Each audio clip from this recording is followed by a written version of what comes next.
ಕೇವಲ ಕಾಂಟ್ರಾಕ್ಟರ್ದಾರರು ಇದುವರೆಗೂ ಮಾಡಿರುವ ಕೆಲಸಗಳು ಸರಿಯಾದ ರೀತಿಯಲ್ಲಿ ಆಗಿಲ್ಲ ಅನ್ನೋದು, ಅವರಿಗೆ ಕೊಟ್ಟರೆ ಕಳಪೆ ಕೆಲಸ ಆಗ್ತದೆ ಅಂತ ನಮ್ಮವರು ಕೆಲವರು ಸಂಶಯ ವ್ಯಕ್ತಪಡಿಸಿದ್ರಿಂದ ಇವತ್ತು ಈ ಮೀಟಿಂಗ್ ಕರೀಬೇಕಾಯಿತು. ಹಾಗಾಗಿ ಈ ಮೀಟಿಂಗ್ ಕರೆದಿದ್ವಿ. ಅದಕ್ಕೆ ಮೊದಲು ನಾವು ಹೋದ ಮೇಲೆ ಏನು ಮಾಡಿದ್ದೇವೆ, ನಾವೆಲ್ಲ ಮತ ಕೇಳಲಿಕ್ಕೆ ಹೋದಾಗ ಆಯಿತು ಒಕ್ಕಲಿಗರ ಸಂಘದಿಂದ ಒಕ್ಕಲಿಗರಿಗೆ ಏನು ಪ್ರಯೋಜನಗಳು ಅಂತ ಕೇಳಿದ್ರು. ನನ್ನ ಹತ್ರ ಉತ್ತರ ಇರಲಿಲ್ಲ. ಕೇವಲ ಆಸ್ಪತ್ರೆಯಲ್ಲಿ ಒಕ್ಕಲಿಗರ ಸಂಘದ ಸದಸ್ಯರಾಗಿದ್ದವ್ರಿಗೆ ಮಾತ್ರ 25% ಡಿಸ್ಕೌಂಟ್ ಬಿಟ್ಟರೆ ನಮ್ಮ ಹತ್ರ ಹೇಳಲಿಕ್ಕೆ ಏನೂ ಉತ್ತರ ಇರಲಿಲ್ಲ.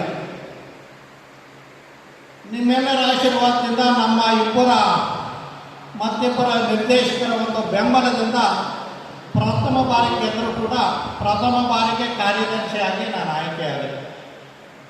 ಮೊಟ್ಟ ಮೊದಲನೇದಾಗಿ ಹಾಸ್ಪಿಟ್ಲಲ್ಲಿ ಏನು 25% ಇತ್ತು ಅದನ್ನು ಎಲ್ಲ ಒಕ್ಕಲಿಗರಿಗೂ ಕೂಡ ಕಾರ್ಡ್ ಇರಲಿ ಇಲ್ಲದೆ ಹೋಗಲಿ 25% ಡಿಸ್ಕೌಂಟ್ ಕೊಡೋದು ಅಂತ ಒಂದಾಯಿತು.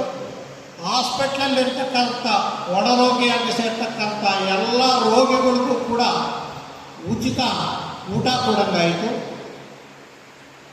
ಆಮೇಲೆ ಒಕ್ಕಲಿಗರ ಮಕ್ಕಳು ವಿದ್ಯಾಭ್ಯಾಸದಲ್ಲಿ ಮುಂದುವರಿಯಬೇಕು, ಅವ್ರಿಗೆ ಪ್ರೋತ್ಸಾಹ ಕೊಡಬೇಕು ಅನ್ನೋ ದೃಷ್ಟಿಯಿಂದ 95%ಗಿಂತ ಹೆಚ್ಚಿಗೆ ಅಂಕಗಳನ್ನು ಗಳಿಸಿದಂಥ SSLC ಮತ್ತು PUC ವಿದ್ಯಾರ್ಥಿಗಳಿಗೆ ಜಿಲ್ಲಾವಾರು ಸನ್ಮಾನ ಮಾಡೋದು.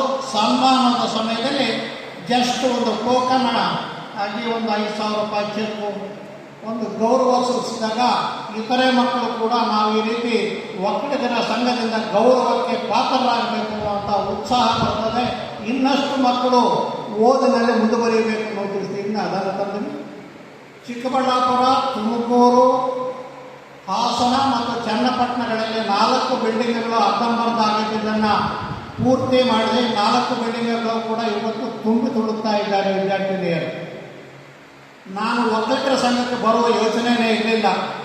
ನಾನು DSP ಆಗಿದ್ದಾಗ ಸಾಕಷ್ಟು ಹೆಣ್ಣುಮಕ್ಕಳು ಒಕ್ಕಲಿಗರ ಹೆಣ್ಣುಮಕ್ಕಳು ಕಾಣೆಯಾಗ್ತಿದ್ರು. ವಯಸ್ಸಿಗೆ ಬಂದ ಹೆಣ್ಣುಮಕ್ಕಳು ಯಾರ್ಯಾರ ಜೊತೆನೋ ಲವ್ ಮ್ಯಾರೇಜ್ಗಳು ಹೋಗ್ತಿದ್ರು.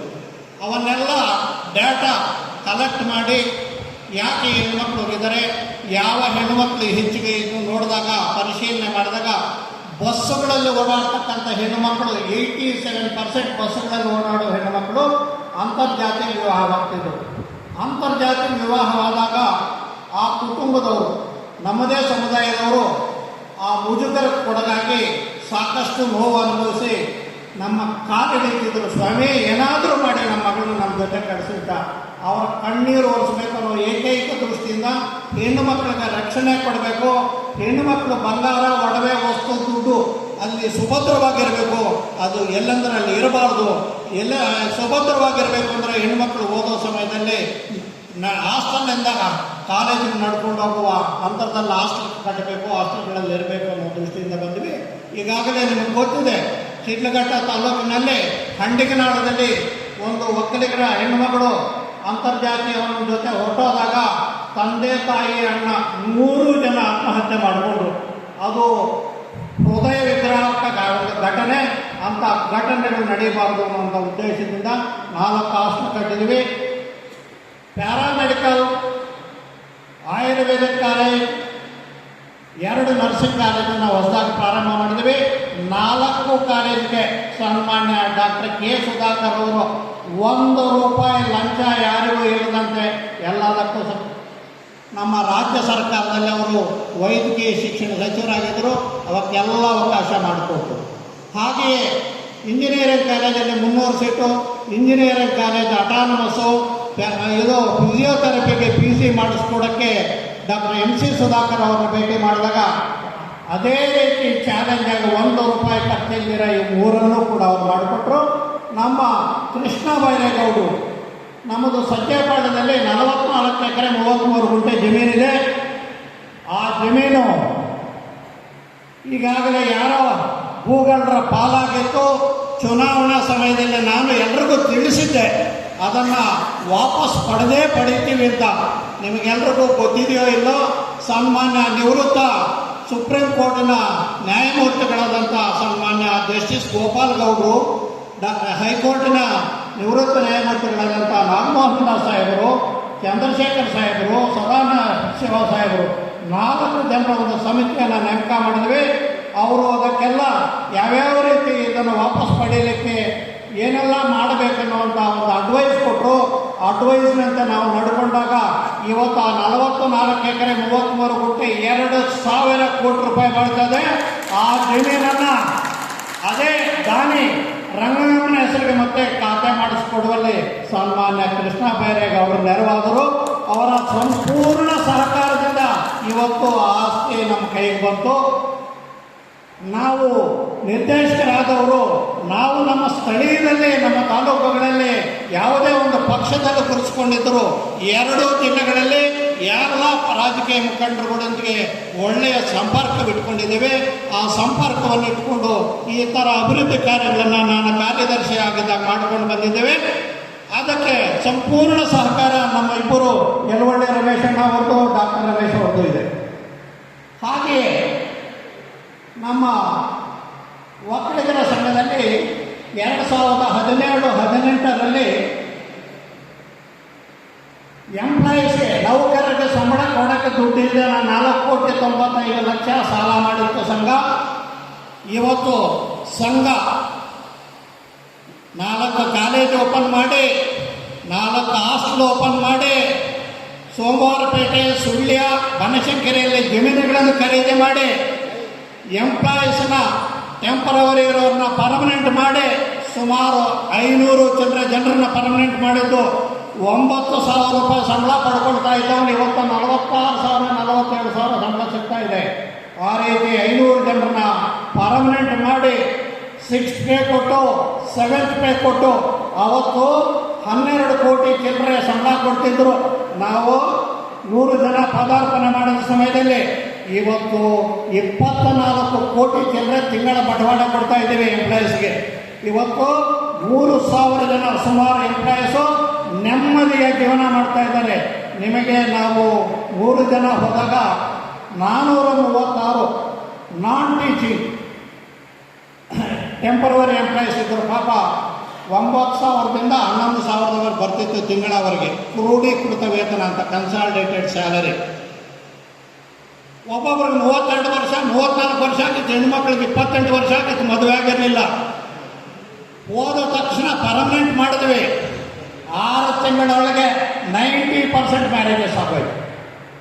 ಅಂದರೆ ಹೆಣ್ಣು ಕೊಡ್ತಕ್ಕಂಥವರು ಹುಡುಗ ಉದ್ಯೋಗದಲ್ಲಿದ್ದಾನ ಇಲ್ವಾ ಅಂತ ನೋಡ್ತಾರೆ. ಈ ಕಾಲದಲ್ಲಿ ಹೆಣ್ಮಗು ಕೂಡ ಉದ್ಯೋಗದಲ್ಲಿದ್ದರೆ ಜೀವನ ಸುಗಮ ಅಂತ ಹೆಣ್ಮಕ್ಳು ಉದ್ಯೋಗದಲ್ಲಿದ್ದಾರೆ ಅಂತ ನೋಡ್ತಾರೆ. ಹೀಗೆಲ್ಲ ಅಭಿವೃದ್ಧಿ ಕಾರ್ಯಗಳನ್ನು ಮಾಡ್ಕೊಂಡು ಬಂದಿದ್ದೇವೆ. ನಮ್ಮ Kempegowda institute of medical sciences college ಇದೆಯಲ್ಲ, ಅದು 38 ಕೋಟಿ 15 ಲಕ್ಷ ರೂಪಾಯಿ 30 ವರ್ಷಗಳಿಗೆ ಲೀಸ್ ಅಮೌಂಟ್. 2014ರಲ್ಲಿ 38 ಕೋಟಿ 15 ಲಕ್ಷ ಕಟ್ಟಬೇಕಾಗಿತ್ತು. ಕಟ್ಟದೇ ಇದ್ದಿದ್ದರಿಂದ ಸರ್ಕಾರ ನಮ್ಮನ್ನು ಆ ಜಾಗದಿಂದ ಹೊರದೂಡುವ ಎಲ್ಲ ಪ್ರಯತ್ನಗಳು ನಡೆದಿದ್ದು. ಅದು ಅಸಲು ಬಡ್ಡಿ ಸೇರಿ 133 ಕೋಟಿ ಆಗಿತ್ತು. ಸನ್ಮಾನ್ಯ ಡಿ.ಕೆ. ಶಿವಕುಮಾರ್ ಅವ್ರನ್ನ ಹೋಗಿ ಬೇಡಿಕೊಂಡಾಗ 16 ಸಲ ನಾನು ಮನೆಯಿಂದ ಕಾಲೇಜಿಗೆ ಅಂದರೆ ಆಫೀಸ್ಗೆ ಹೋಗ್ಬೇಕಾದ್ರೆ ದಾರಿಯಲ್ಲೇ ಇದ್ದಿದ್ದರಿಂದ ಅಂದರೆ ವಾರಕ್ಕೆ 2 ಸಲ ಭೇಟಿ ಮಾಡಿ ರಿಕ್ವೆಸ್ಟ್ ಮಾಡಿದ್ವಿ. ಎಲ್ಲ ನಿರ್ದೇಶಕರುಗಳು ಬಂದರು. ಹಾಗಾಗಿ ಅವರು 87 ಕೋಟಿ ರೂಪಾಯಿ ಆ ಒಂದು ಬಡ್ಡಿಯನ್ನು ಮನ್ನಾ ಮಾಡಿಕೊಟ್ಟು ಇವತ್ತು ಸಂಘಕ್ಕೆ ಉಳಿದಿದೆ. ಸನ್ಮಾನ್ಯ ಎಂ.ವಿ. ಕೃಷ್ಣಪ್ಪನವರು ಈ ರಾಜ್ಯದ ರೆವಿನ್ಯೂ ಮಂತ್ರಿಗಳಿದ್ದಾಗ ಶ್ರೀಗಂಧದ ಕಾವಲಿನಲ್ಲಿ 10 ಎಕರೆ ಗ್ರಾಂಟ್ ಕೊಟ್ಟಿದ್ದಾರೆ ನಮ್ಮ ಒಕ್ಕಲಿಗರ ಸಂಘಕ್ಕೆ. ಇನ್ನು 15 ಎಕರೆ ಲೀಸ್ ಕೊಟ್ಟಿದ್ದಾರೆ. ಈ ರೀತಿ ನಾವೇನಾದರೂ ಹೇಳಬೇಕು ಅಂದರೆ ಕೋಲಾರ ಜಿಲ್ಲೆಯಿಂದ ಪಕ್ಷಾತೀತವಾಗಿ ಆಯ್ಕೆಯಾಗಿ ವಿಧಾನಸೌಧ ಸೇರಿರ್ತಕ್ಕಂಥ ಜನಪ್ರತಿನಿಧಿಗಳು ಸಮುದಾಯಕ್ಕೆ ಸಾಕಷ್ಟು ಸೌಕರ್ಯಗಳನ್ನು ಒದಗಿಸುವಲ್ಲಿ ಸಫಲರಾಗಿದ್ದಾರೆ. ನಾವು 3 ಜನರು ಅಷ್ಟೇ. ನಾವು ಸಂಘದಲ್ಲಿ ನಾವು ಸಮುದಾಯಕ್ಕೆ ಸೇರಿದವರೇ ಹೊರತು ಯಾವ ರಾಜಕೀಯ ಪಕ್ಷಕ್ಕೆ ಸೇರಿದವರಲ್ಲ. ನಾವು ಆ ರೀತಿ ಗುರುತಿಸ್ಕೊಂಡಿಲ್ಲ. ಕೃಷ್ಣ ಬೈರೇಗೌಡರ ಹತ್ರನೂ ಹೋಗ್ತೀವಿ, MC ಸುಧಾಕರ್ ಅವರ ಹತ್ರ ಹೋಗ್ತೀವಿ, K ಸುಧಾಕರ್ ಅವರ ಹತ್ರ. ಮೊನ್ನೆ INC ಆಗಬೇಕಿತ್ತು ಕೇಂದ್ರ ಸರ್ಕಾರದಲ್ಲಿ. K ಸುಧಾಕರ್ ಅವರು 3 ಸಲ ನಮ್ಮನ್ನು ಕರ್ಕೊಂಡು ಹೋಗಿ INC ಮಾಡಿಕೊಟ್ರು. INC ಸರ್ಟಿಫಿಕೇಟ್ ಬೇಕಿತ್ತು. ಅದೇ ರೀತಿ ಮೆಡಿಕಲ್ ಕಾಲೇಜಲ್ಲಿ 100 ಸೀಟ್ ಹೆಚ್ಚಿಗೆ ಮಾಡಬೇಕಾಗಿತ್ತು. ದಯವಿಟ್ಟು ನಮ್ಮ ಸಂಘದಲ್ಲಿ ಆ 100 ಸೀಟ್ ಮಾಡಿಸ್ಕೊಳ್ಳೆ ಬರಲಿಕ್ಕೆ 33 ಕೋಟಿ ಖರ್ಚಾಗ್ತದೆ ಅಂತ ತೀರ್ಮಾನಕ್ಕೆ ಬಂದರು. ಸ್ವಾಮೀಜಿ ಮಠದಲ್ಲಿ ದೊಡ್ಡ ಗಲಾಟೆ ಆಯಿತು. ನಮ್ಮನ್ನೆಲ್ಲ ಸ್ವಾಮೀಜಿ ಹೊರದೋಡಿದ್ರು. ನಮ್ಮ ಸಮುದಾಯದವರೇ ಈ ದೇಶದ ಪ್ರಧಾನಮಂತ್ರಿ ಆಗಿದ್ದರು. ಅಂದರೆ ಈಗ ಮಾಜಿ ಪ್ರಧಾನಿಗಳು ರಾಜ್ಯಸಭಾ ಸದಸ್ಯರಿದ್ದಾರೆ. ಅವರ ಮಗನೇ ಈ ರಾಜ್ಯದ ಮುಖ್ಯಮಂತ್ರಿಗಳಾಗಿದ್ದರು, ಈಗ ಕೇಂದ್ರ ಮಂತ್ರಿ ಇದ್ದಾರೆ. ಅದೇ ರೀತಿ ಶೋಭಾ ಕರಂದ್ಲಾಜೆ ಅವರು ಮಂತ್ರಿಗಳಿದ್ದಾರೆ. ಇನ್ನೂ ಹಲವಾರು ಜನ ಸಂಸತ್ ಸದಸ್ಯರಿದ್ದಾರೆ. ಇಷ್ಟೆಲ್ಲ ಇಟ್ಟುಕೊಂಡು ಇಷ್ಟೊಂದು ದುಡ್ಡು ಖರ್ಚು ಮಾಡಲಿಕ್ಕೆ ನನ್ನ ವಿರೋಧವಿದೆ ಅಂತ ಅಂದಾಗ ಸ್ವಾಮೀಜಿಗೆ ದೊಡ್ಡ ಗಲಾಟೆಗಳಾಯ್ತು, ಹೊರಗೆ ಕಳಿಸೋದು. ಕಡೆಗೆ ಯಾವುದೇ ದುಡ್ಡು ಕಾಸು ಇಲ್ದಿರ 100 ಸೀಟ್ ಹೆಚ್ಚಿಗಾಯಿತು. ಅವತ್ತೇನಾದರೂ ನಾವುಗಳು ಬಾಯಿ ಮುಚ್ಕೊಂಡಿದ್ದರೆ 33 ಕೋಟಿ ಕಂಡವರ ಪಾಲಾಗ್ತಿತ್ತು. ಅದನ್ನೆಲ್ಲ ತಡ್ಕೊಂಡು ಬಂದಿದ್ದಕ್ಕೆ ಇವತ್ತು ಕೋನಪರೆಡ್ಡಿಯ ಒಕ್ಕಲಿಗರ ಸಂಘ ಬೇಡವಾದವರಾಗಿದ್ದಾನೆ. ನಿಮಗೆ ರೀಸೆಂಟಾಗಿ 2 ತಿಂಗಳ ಹಿಂದೆ 82 ಕೋಟಿ ರೂಪಾಯಿ ಉಪಕರಣಗಳು, ಸಲಕರಣೆಗಳು ಹಾಸ್ಪಿಟಲ್ಗೆ ಬೇಕು ಅಂದರು. ನಾನು ಕೇಳಿದ್ದಿಷ್ಟೇ, ನಮ್ಮ ಹೊಸದಾಗಿ ಹಾಸ್ಪಿಟ್ಲ್ ಓಪನ್ ಮಾಡೋರಿಗೆ 82 ಕೋಟಿ ಬೇಕು ನಿಜ. ಆದರೆ ನಮ್ಮ ಹಾಸ್ಪಿಟ್ಲ್ 50 ವರ್ಷದಿಂದ ಅಸ್ತಿತ್ವದಲ್ಲಿದೆ. ಇಲ್ಲಿ ಏನೆಲ್ಲ ಸಲಕರಣೆಗಳಿವೆ, ಏನೆಲ್ಲ ಸಲಕರಣೆಗಳು ಉಪಯೋಗ ಮಾಡಲಿಕ್ಕೆ ಬರುವುದಿಲ್ಲ, ಏನೆಲ್ಲ ಸಲಕರಣೆಗಳು ಕೊಂಡ್ಕೋಬೇಕು, ಏನೆಲ್ಲ ಸಲಕರಣೆಗಳಿಗೆ ಅವಧಿ ಡೇಟ್ ಆಫ್ ಎಕ್ಸ್ಪೈರಿ ಇರ್ತದೆ, ಅದು ಮುಗಿಯುತ್ತದೆ 1 ವರ್ಷದೊಳಗೆ, ಇವನ್ನು ಪಟ್ಟಿ ಮಾಡಬೇಕು ಅಂದರು. ಅಲ್ಲಿ ಗಲಾಟೆ ಮಾಡಿ ಹಾಗಾದರೆ ಆ ಜವಾಬ್ದಾರಿ ನೀವೇ ತಗೊಳ್ಳಿದ್ರು. ಕೇವಲ 3 ದಿವಸದಲ್ಲೇ ಎಲ್ಲ ಹೆಚ್ಚುವರಿಗಳನ್ನ ಕೂರಿಸ್ಕೊಂಡು ಲಿಸ್ಟ್ ಮಾಡಿದೆ. 82 ಮಾರ್ಕೆಟಿಂಗ್ ಏನಿದೆ ಆನ್ಲೈನ್ ಪ್ರೈಸ್ ಅದರ ಪ್ರಕಾರ 48 ಕೋಟಿಗೆ ಬಂತು. ಇವತ್ತು ಅದನ್ನು ನೆಗೋಷಿಯೇಷನ್ಸ್ ಮಾಡಿದ್ರೆ 40 ಕೋಟಿ ಒಳಗೆ ಬರ್ತದೆ. ಅಂದರೆ 42 ಕೋಟಿ ಬಾಯಿ ಮುಚ್ಕೊಂಡಿದ್ರೆ ಹಾಳಾಗ್ತಿತ್ತು. ಆಮೇಲೆ ನಮ್ಮಲ್ಲಿ ಸುಮಾರು 4 ಸರ್ಕಾರದ ಟೆಂಡರ್ ರೇಟ್ ಕೊಡಬೇಕು ಅಂತ ಸ್ವಾಮೀಜಿ ಸರ್ಕಾರದಲ್ಲಿ ಪರ್ಸೆಂಟೇಜ್ಗಳಿದೆ ಮಾಡ್ತಕ್ಕಂಥದ್ದು. ಈ ಕಾಂಟ್ರಾಕ್ಟ್ಗಳು ಅಫಿಷಿಯಲ್ಸು. ನಮ್ಮ ಸರ್ಕಾರ ಯಾವ ಸರ್ಕಾರನೂ ದೂರಿಸಲ್ಲ. ಇವೆಲ್ಲ ನಿಮಗೆಲ್ಲರಿಗೂ ಗೊತ್ತಿರೋ ಸತ್ಯ.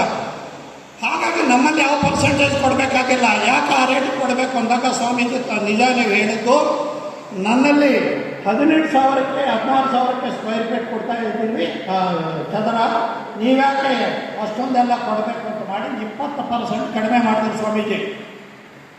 ಆ 20% ಕಡಿಮೆ ಮಾಡಿಸೋದಕ್ಕೆ ನನ್ನನ್ನು ಕಾರ್ಯದರ್ಶಿಯಿಂದ ಇಳಿಸಿದ್ರು. ಕಾರ್ಯದರ್ಶಿಯಿಂದ ಇಳಿದ್ರೂ ಪರವಾಗಿಲ್ಲ, ಸಂಘಕ್ಕೆ ಉಳಿಸುವುದೇ ನನ್ನ ಉದ್ದೇಶ ಅಂತೇಳಿ ನಾನು ಸೈನಾಗ್ಲಿ ಇಬ್ಬರು ನಿರ್ದೇಶಕರಿದ್ದಾರೆ, ಎಲ್ಲರಿಗೂ ಗೊತ್ತು.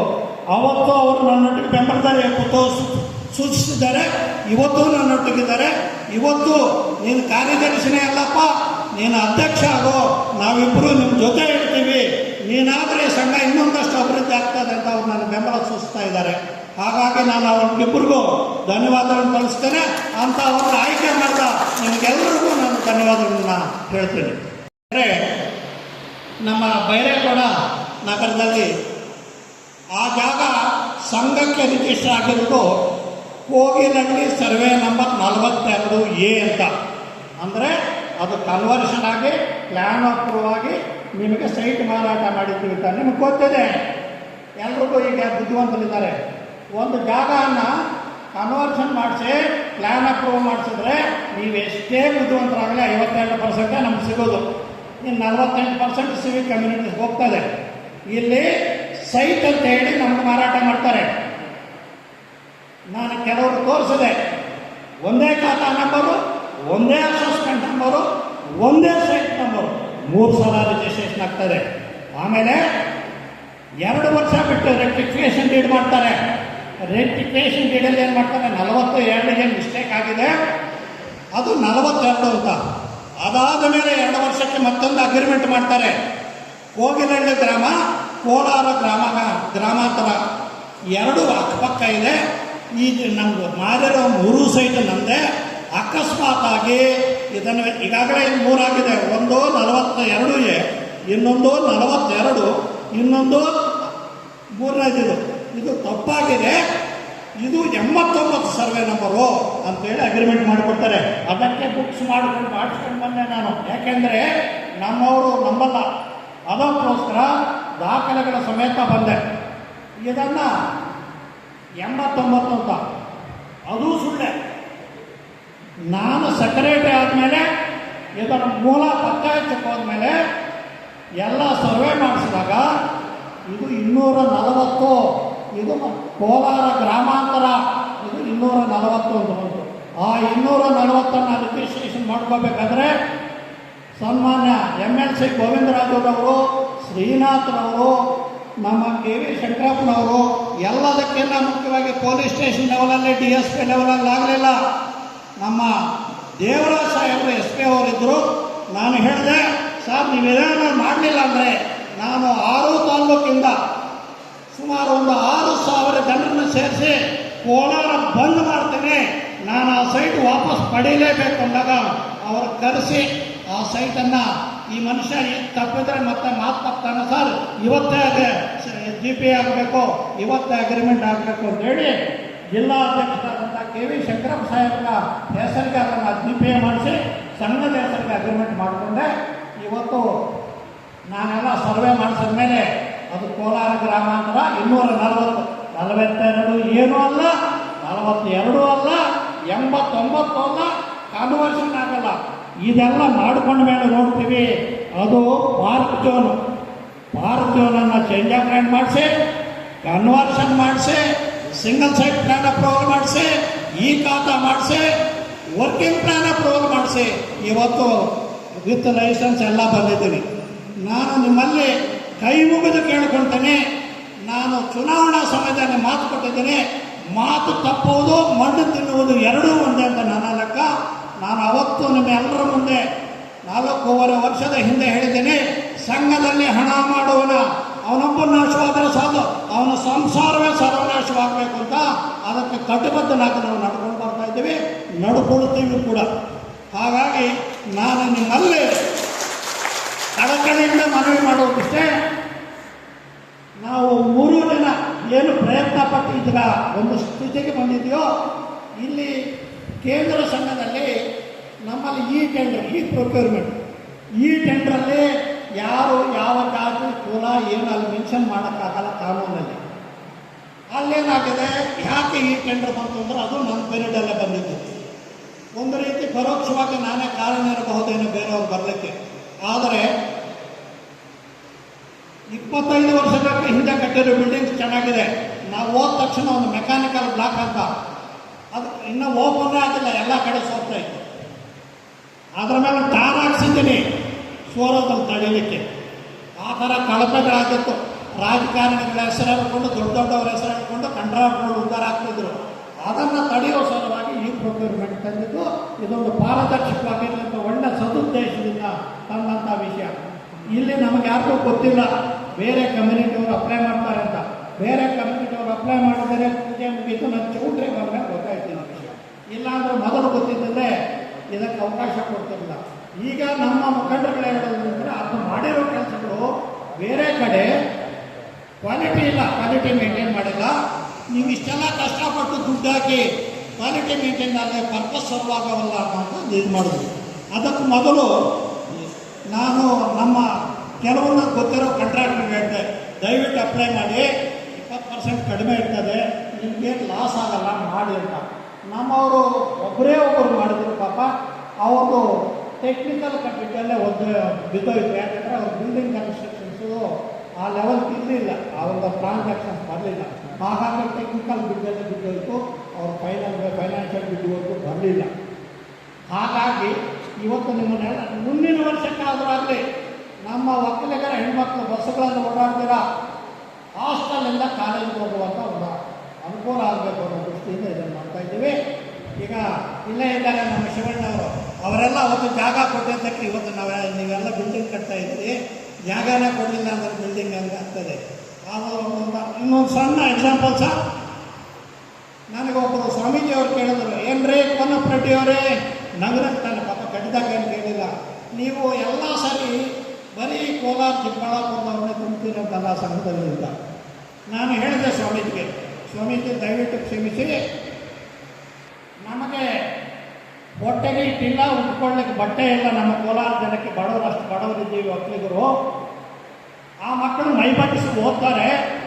SSLC 95, PUC 95, degree 85, MTech 85, master degree 85%.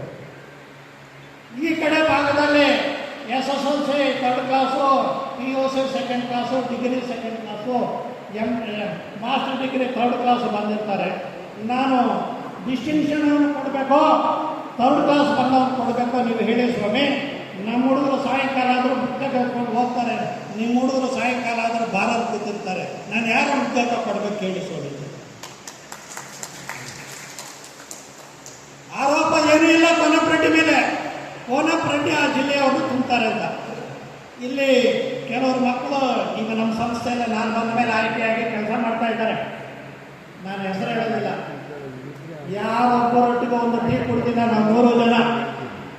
ಅಷ್ಟು ಪ್ರಾಮಾಣಿಕರಾಗಿ ಕೆಲಸ ಮಾಡ್ಕೊಂಡು ಬರ್ತಾ ಇದ್ದೀವಿ. ಇರೋ ಅವಧಿನೂ ಕೂಡ ಅಷ್ಟೇ ಯಾವುದಕ್ಕಾಗಿ ಮುಗಿಸ್ತೀವಿ. ಹಾಗಾಗಿ ನನಗೆ ಬೇಕಾಗಿರೋದು ಕೇವಲ ಇದು ನಮ್ಮ 100 ಜನ ತೀರ್ಮಾನ ಅಲ್ಲ, ನೀವು ಇಷ್ಟು ಜನ ಏನು ತೀರ್ಮಾನ ಕೊಡ್ತೀರೋ ಅದೇ ಕಾಂಟ್ರಾಕ್ಟ್ ಮುಂದುವರಿಸಬೇಕು, ಇಲ್ಲ ಬೇರೆಯವ್ರಿಗೆ ಕೊಡಬೇಕು. ಬೇರೆಯವ್ರಿಗೆ ಕೊಡೋಕೆ ಹೋದ್ರೆ ನಮಗೊಂದು ಸಮಸ್ಯೆ ಇದೆ, ಯಾವ ರೀತಿ ಮಾಡಬೇಕು ಅಂತ. ಅಲ್ಲಿ ಈ ಟೈಮಲ್ಲಿ ಆಗದಿರೋ ಹೋದ್ರೆ ಸಾಕು ಅಂತ ಖುಷಿ ಪಡುವ ನಿರ್ದೇಶಕರು ಕೆಲವರು ಇದ್ದಾರೆ.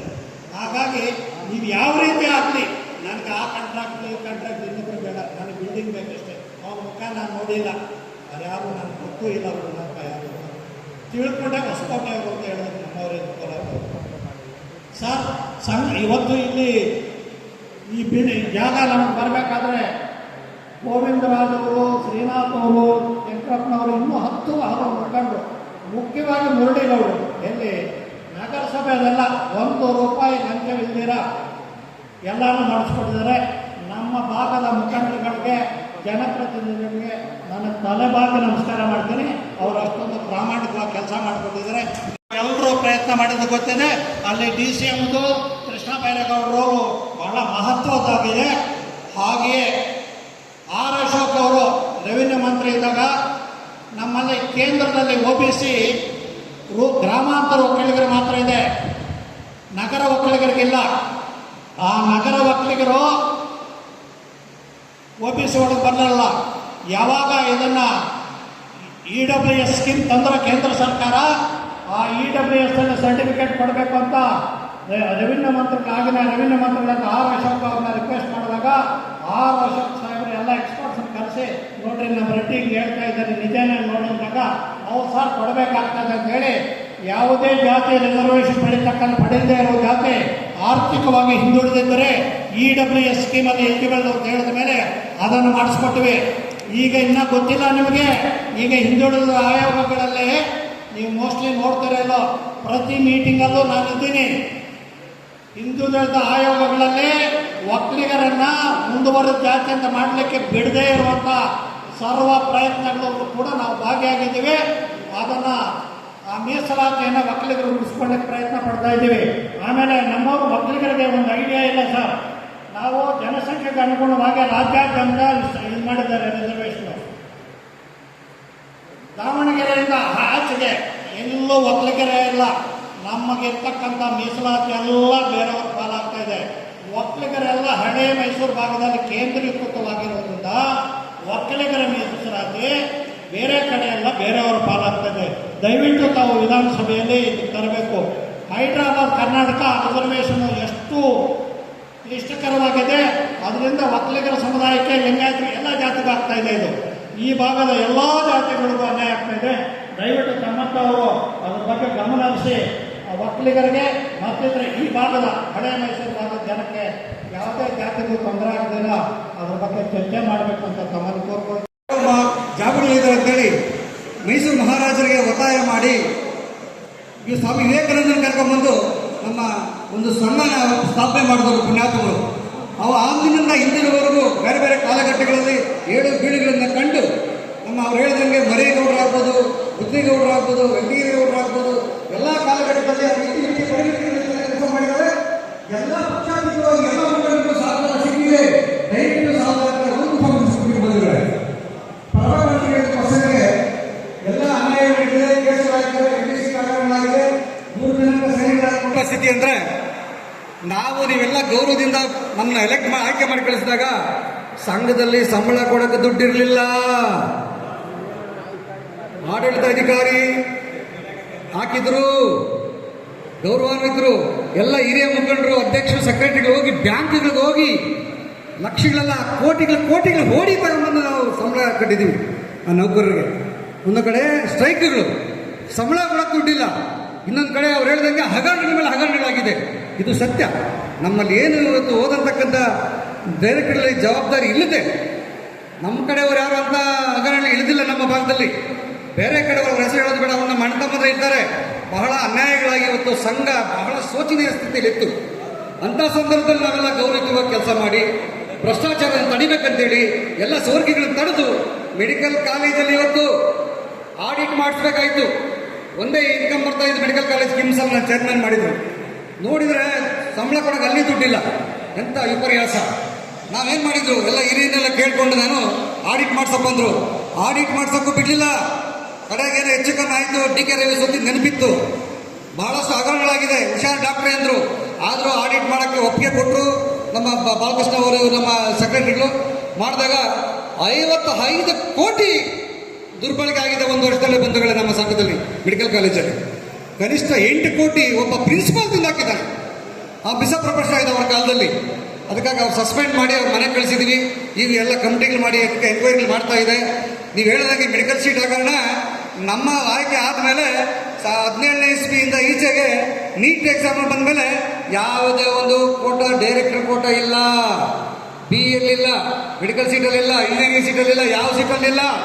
ಆದರೆ ಈಗ ನಮ್ಮ ಪ್ರಭಾಕರ್ ಹೇಳಿದಂಗೆ ಕೆಲವು ಫಾರ್ಮಸಿಯಲ್ಲಿ, ಡೆಂಟಲಲ್ಲಿ, ಕೆಲವು ನರ್ಸಿಂಗಲ್ಲಿ ಸೀಟ್ಗಳು ಬಂದಾಗ ಮ್ಯಾನೇಜ್ಮೆಂಟ್ ಸೀಟ್ಗಳು ಡಿಮ್ಯಾಂಡ್ ಮಾಡಿ ನೋಡಿಕೊಂಡು 1 ಲಕ್ಷ, 2 ಲಕ್ಷ, 3 ಲಕ್ಷ, 4 ಲಕ್ಷ ಎಕ್ಸ್ಟ್ರಾ ಮಾಡಿರೋದು ನಿದರ್ಶನಗಳಿದೆ. ಅದು ಬೆಳಕಿಗೆ ಬಂದಿಲ್ಲ. ಅದು ನೋವು ತಿಂದವ್ರಿಗೆ ಮಾತ್ರ ಗೊತ್ತಿದೆ. ಅದನ್ನು ನಾವು ಅದು ಗೌರವ ಕಾಪಾಡ್ಕೊಂಡಿದ್ದೀವಿ. ಯಾವುದೇ ಒಂದು ಅಂತ ಅವಕಾಶ ಕೊಟ್ಟಿಲ್ಲ. ಈಗ ಇವತ್ತು ಎಲ್ಲ ನಿಮ್ಮೆಲ್ಲ ಸಹಕಾರದಿಂದ ನಾವು ಹೋಗಿದ್ದೀವಿ. ಯಾವುದೇ ಕ್ಷಣದಲ್ಲಿ ನಾವು ತಪ್ಪು ಮಾಡದೆ ಗೌರವನ, ನಿಮ್ಮ ಕಷ್ಟ ಸುಖಗಳನ್ನ ಅರ್ಥ ಮಾಡಿಕೊಂಡು ನಮ್ಮ ಹಿರಿಯರೇನು ಬಲಿ ತ್ಯಾಗ ಮಾಡಿ ಆಸ್ತಿ ದಾನ ಕೊಟ್ಟು ಅಷ್ಟು ಬೆಳೆಸ್ಕಟ್ಟಿದ್ರು.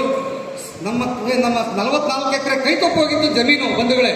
ನಮ್ಗೆ ಇವತ್ತು ಗೋಲ್ಡನ್ ವ್ಯಾಲಿ ಅವರು 10 ಎಕರೆ ಕೊಟ್ಟಿದ್ದಾರೆ.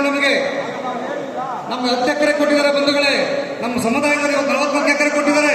ಆದರೂ ಇವರು ಬೇರೆ ಬೇರೆ ಕಾಲಘಟ್ಟದಲ್ಲಿ ನಮ್ಮ ಬೋರ್ಡು, ಎಲೆಕ್ಟೆಡ್ ಬೋರ್ಡು ಶಾಮೀಲಾಗ್ಬಿಟ್ಟು ಕೈ ತಪ್ಪು ಹೋಗಿತ್ತು. ಅದನ್ನು ನಾವು ಹೋರಾಟ ಮಾಡಿ ನಮ್ಮ ಸ್ವಂತ ಕೈಯಿಂದ ನಾವು ದುಡ್ಡು ಹಾಕಿದ್ದೀವಿ. ಓಣಪ್ರೆಡ್ಡಿ ದುಡ್ಡು ಹಾಕಿದ್ದಾರೆ. ಅವರು ಮೊನ್ನೆ 25 ಲಕ್ಷ, 5 ಲಕ್ಷ ಕೊಟ್ಟಿದ್ದಾರೆ. ನಾವೆಲ್ಲ ಸ್ವಂತ ದುಡ್ಡು ಹಾಕಿ ಕೇಸುಗಳು ನಡೆಸಿ ಇವತ್ತು ಒಂದು 7-8 ಜನ ಪ್ರಾಮಾಣಿಕರು ಇವತ್ತು ಆ ಕೇಸುಗಳು ಹಾಕಿ ಸನ್ಮಾನ್ಯ ಗೋಪಾಲ್ ಗೌಡರು, ನಮ್ಮ ನಾಗಮೋಹನ್ ದಾಸ್ ಒಬ್ರು ಇಲ್ಲ ಅಂತಿದ್ರೆ ನಮ್ಮ ಇವತ್ತು ಈ ಒಂದು ಕಾಂಗ್ರೆಸ್ ಸರ್ಕಾರದಲ್ಲಿ ನಮಗೆ ಸರ್ಕಾರದ ಸಹಕಾರ ಸಿಗ್ತಿರ್ಲಿಲ್ಲ, ಆ ಜಮೀನು ವಾಪಸ್ ಬರ್ತಿರ್ಲಿಲ್ಲ. ಅವ್ರು ಹೋಗಿ CM ಹತ್ರ ಮಾತಾಡಿಕೊಂಡು ನಮ್ಮ ಒಂದು ಕಮಿಟಿ ಮಾಡಿ, ಕ್ಯಾಬಿನೆಟ್ ಸಬ್ ಕಮಿಟಿ ಮಾಡಿ, ನಮ್ಮ ರೆವಿನ್ಯೂ ಮಿನಿಸ್ಟರ್ ಆಶೀರ್ವಾದ ತಗೊಂಡು ಅವರು ಎಲ್ಲ ಎದುರು ಬಿಟ್ಟರು. ಇವತ್ತು ಕಾಂಗ್ರೆಸ್ ಸರ್ಕಾರ ನಮ್ಮ ಕಮಿಟಿ ಮಾಡಲ್ಲ, ಒಕ್ಕಲಿಗರದ್ದು ಬಹಳ ದೊಡ್ಡ ಕುಲ